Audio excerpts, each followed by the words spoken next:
The leaders of Germany, France, Russia, and Ukraine aim to hold a summit in Minsk this week as they try to stem fighting in eastern Ukraine, officials said on Sunday.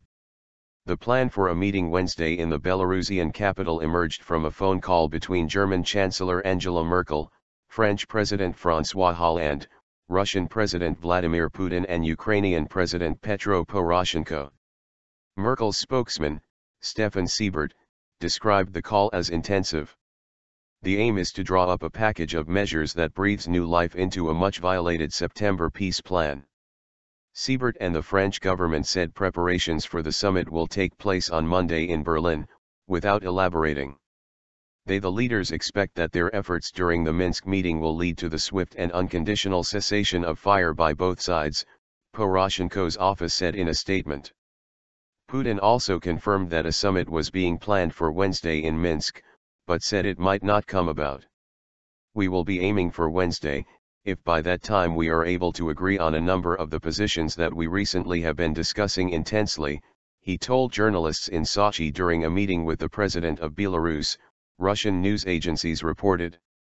A separate meeting between the signatories to last September's accord, including Russia, Ukraine, and representatives of separatists in eastern Ukraine, will also take place in Minsk by Wednesday, Seibert said.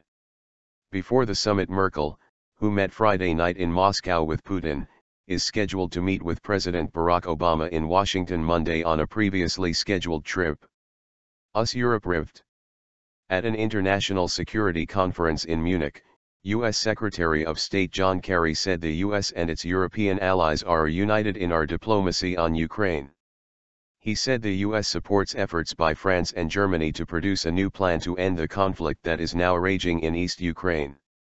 Kerry denied that there is a US-Europe rift over how to respond to the crisis and how to deal with Russia's role in it, despite a debate over whether to arm the government in Kiev.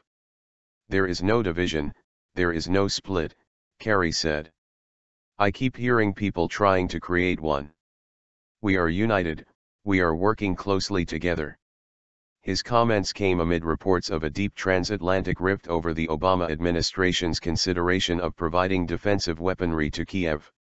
Germany and France oppose such a move, saying it could lead to an escalation and that they do not believe the conflict can be resolved militarily.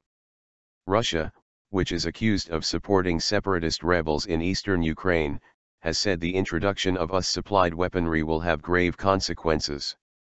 German Foreign Minister Frank-Walter Steinmeier, speaking alongside Kerry, reiterated that he considers delivering weapons not just highly risky but counterproductive. Kerry said the United States agrees that there is no military solution to the Ukraine crisis that has now killed more than 5,300 people, according to the United Nations. At the same time, U.S. officials say Obama is rethinking his previous opposition to sending arms to Ukraine despite fears it could lead to a proxy war between Washington and Moscow. The officials have, however, suggested that any such weaponry would be intended to help Kiev defend itself once a peace agreement is reached. Kerry likened the US-European debate over arms to previous consultations over the breadth and strength of sanctions against Russia.